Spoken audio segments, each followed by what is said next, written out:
La parola di stavolta è stringulu, parola che deriva diciamo dal verbo strangolare,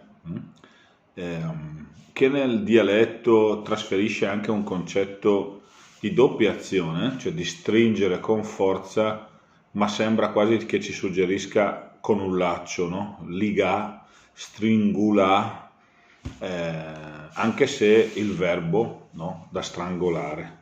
Però è quasi come se nel dialetto, e questo mi dà l'occasione di dire, succede molto spesso, certamente in tutte le lingue, anche nell'italiano, in tutte le altre lingue, ci sono la maggior parte delle parole la cui etimologia è suggerita dall'insieme di due concetti.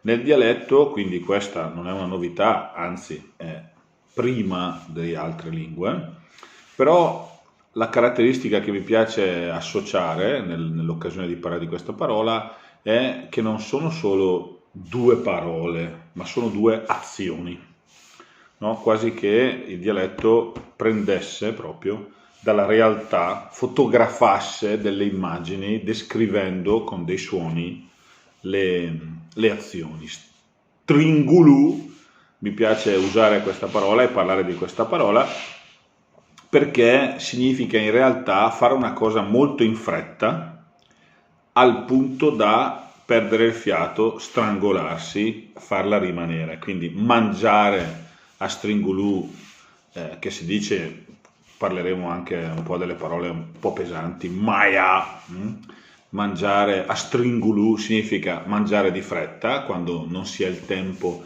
né prima né dopo di dare alla cena o al pranzo il tempo che merita, ma è anche un po' in generale trasferire il concetto di azioni fatte in fretta, quindi non più e solo nell'accezione della gola che si strangola, che si soffoca nel mangiare in fretta, ma anche nel concetto proprio di fare le cose frettolose.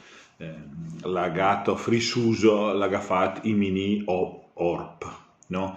Perché l'agato frisuso, l'agafat imini orp?